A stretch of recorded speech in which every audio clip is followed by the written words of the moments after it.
Hello, everyone.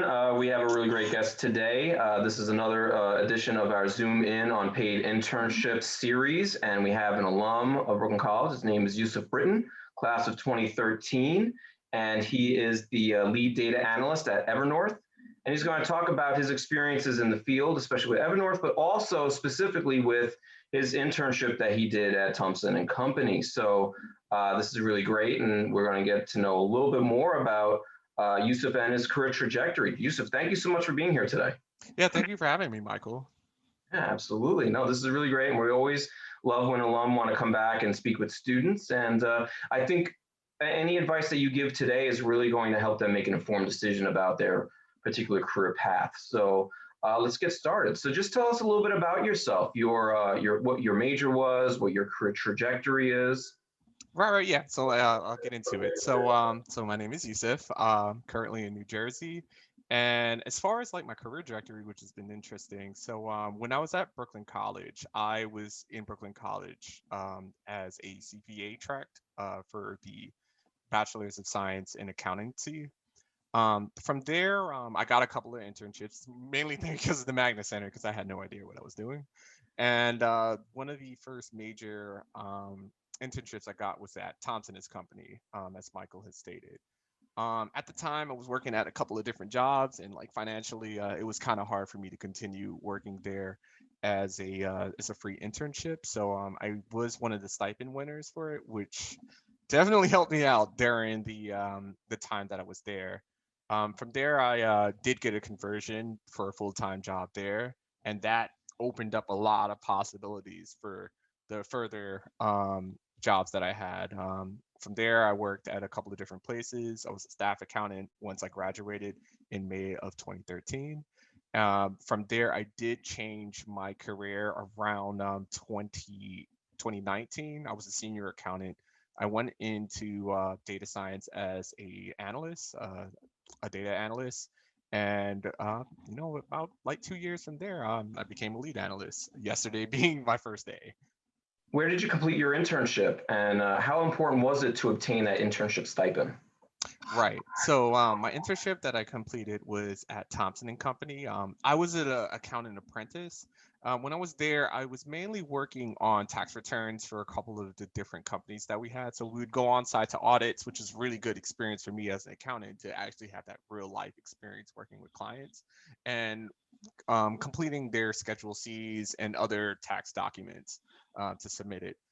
As a stipend winner, it was really important for me to have that because at the time it was a non-paid internship and I was working at a couple of jobs. I was also doing my schoolwork and it was just like really hard for me to, debate on should I like keep like my two jobs while I'm doing this internship or do I have to get an internship up?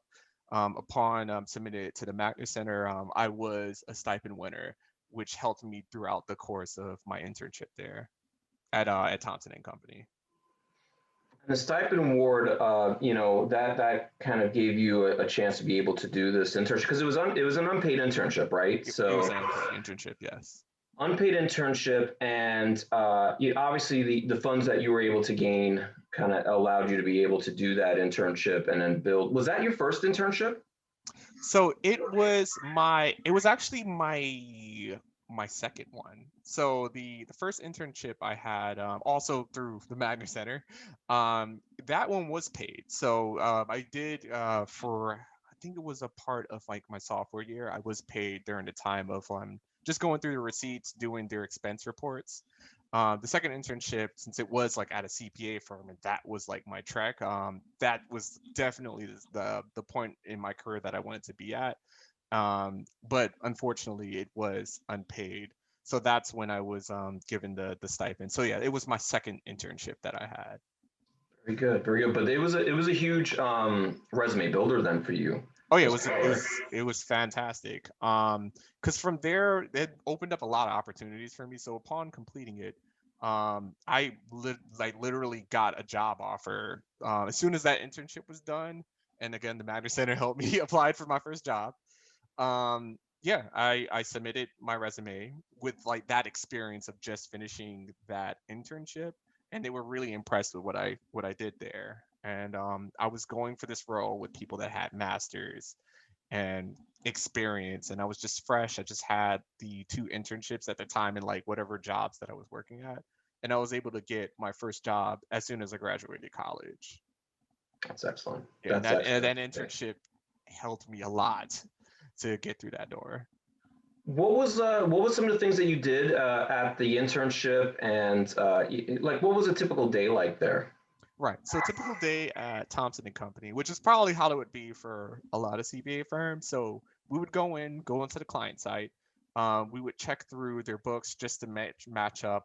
In my case, I was dealing with fixed assets and expenses, and I guess just to like explain that part. So any type of buildings they had, any type of machinery we had, we would just go on site, make sure that it's actually actively there. We would review whatever depreciation expenses they had. And for the Schedule C stuff, anything dealing with any type of expense, so whether that be for employees, whether that be for any COG items, I was just going through that with them just to make sure that everything was accounted for.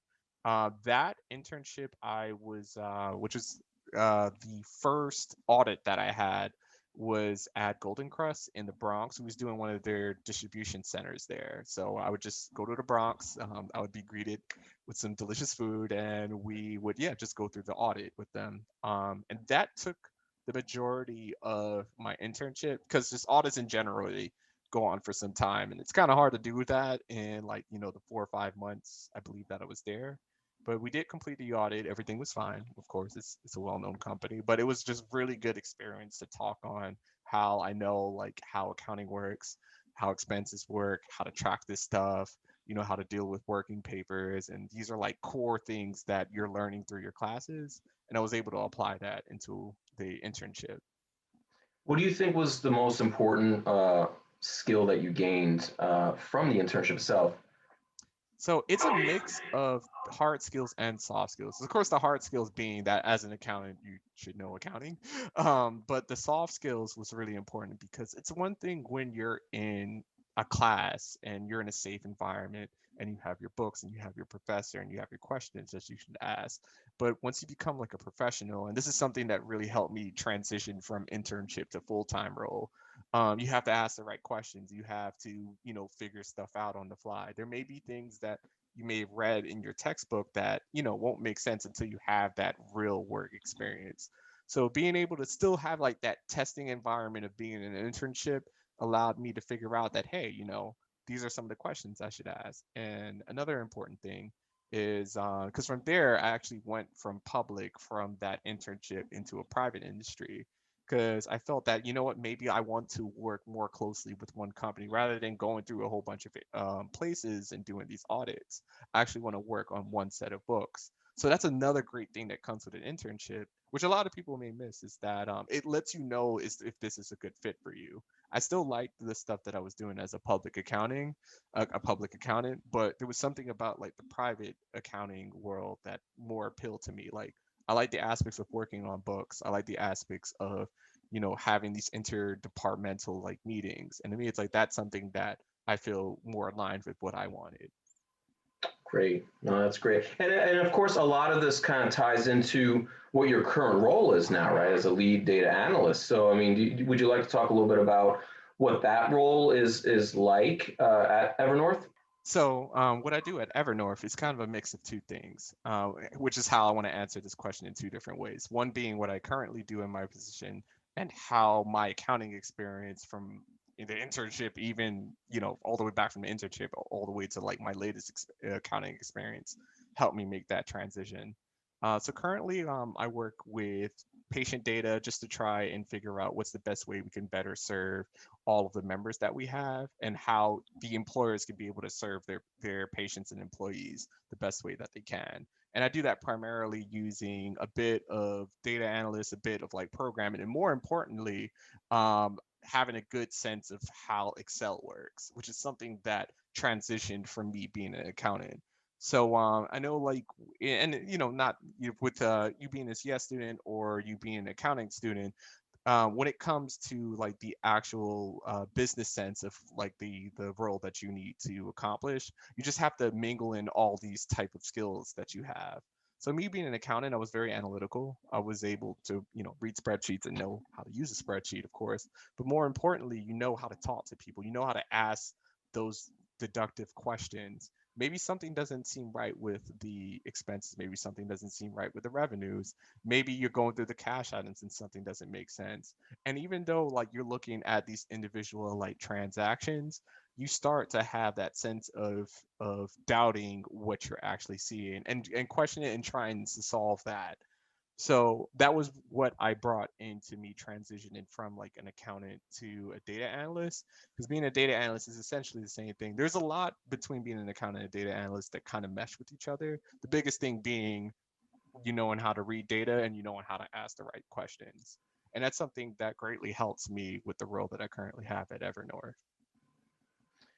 That's great. I mean, the fact that you were able to take a lot of those, transferable skills and then apply it, so you were able to make that kind of transition.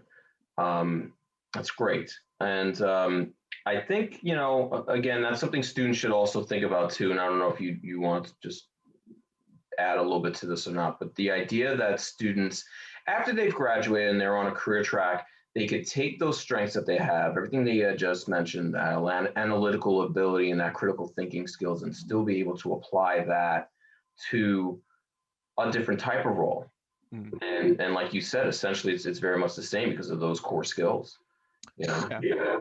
Yeah. And I can go into that some more as well because I think the biggest thing, and this is something that like I kind of got from being at Brooklyn College, and also like definitely working with the Madness Center because they was like pretty much fleshing that out. Yeah, you're in a safe environment when you're in school, and that's fine. You're getting your foundations there, but it's to take that foundational learning that you have and to like make like the best use cases out of it. You're going through your accounting classes, you have your intermediate finance classes, you have your audit classes. But the key thing you should get from all your classes is how can I be able to use this to better serve like the bigger objective? And whether that's you being an accountant, whether that's you being a lawyer, being a data analyst, it doesn't really matter. As long as you have like those key set of skills, that's what's gonna make you like a really, really good employee or a really, really good like anything that you're doing. So yeah, the biggest thing I can just own in on is that take whatever you're learning from the classes you have and see how you can apply that to any type of internship you have, any type of role that you have. Because whatever you're doing, there's always going to be some type of skill set that you can transfer into something else. That's great. That's really great, and that's valuable advice, and students should really consider that. And then the other thing too is also just knowing yourself, knowing what your skills are, what you were able to gain from your experiences, almost doing that self-assessment. So I think that's really important. Yeah, that's all throughout your career. You're doing a self-assessment. As I said, me being at my internship, I knew that I wanted to be into private accounting, and then for me being into private accounting, I know that I've really liked that analytical, like deductiveness that comes with it, and just aligning it with what I'm doing now. I feel that I'm a strong candidate because that's something that I found out that I was able to assess about myself through my career. Excellent. Do you have any final advice for students who are hoping to kind of gain more experience? Obviously, the importance of internships and the importance of the stipend award too. I mean, just any final thoughts or final advice for anybody that wants to do that, but then also kind of mirror that kind of career trajectory that you sort of had as well? Right. So definitely it's the same thing as I did when it did come to the stipend and look at all your options and try everything out. So definitely try the internship out, even if it's unpaid. Just the fact that you do have something like the Center stipend, that will definitely help you out. So don't close any doors just because it seems like it's something that can't be done, or it seems that it's too hard, or it seems that it may be difficult for you for any type of way. If there's a will, there's a way. Like that's basically my motto in life. Right. But definitely go through the Matter Center. Like I could tell you, me personally, I basically like lived at the Matter Center. I went to like every single event that they had. And it pretty much prepared me into the type of role that I have. So look at all your opportunities. That's the biggest thing. Once you find those opportunities, do that self-assessment. Does this work for me? Does this not work for me? If it does work for me, let me like list off those things that works for me. And if it does not work for me, list off those things that doesn't work for you. So when the next opportunity comes up, you can be able to, figure out what works for you. But more, I guess the last piece that I want to give. View internships as you trying out different things in your role. This is probably the only time that you can make, that type. I won't call it a risk, but you can be able to like have that option that like I know I'm only going to be here for 3 to 6 months. Let me just give it a try. Let me see how I feel about it, and you'd be surprised what you can find from it. That's great. That's great. I think it's a lot of valuable advice, and that's something that's really going to help students, like you said, try on a career and then, or, and see how that is, and make an informed decision about whether that's right for you or not. So, Yeah. and like you were saying, you never close the door on any other opportunities and transitional opportunities later on. You really should know who you are. So, that's really great. Yusuf, thank you so much for your time. I think this was super helpful. And again, we always love when alumni come back and give back to Brooklyn College students and give advice about their particular career path. I think it's fantastic. Yeah, anytime. And I'm always trying to give back to Brooklyn College. It's just I don't know. It just molded me into the type of person that I am. I still talk to Natalia and everyone to this day. Can't wait till we can all meet up again. Yeah. But yeah. Just I try and give back as much as I can because if it wasn't for those people giving back to us, I probably wouldn't be where I'm at right now. Make sure to check out the My Career tab on the BC Navigator app, where you can track your career progress based on the amount of credits you've earned, stay updated on upcoming events from the Magner Center, and watch our videos for insight and advice on your career field.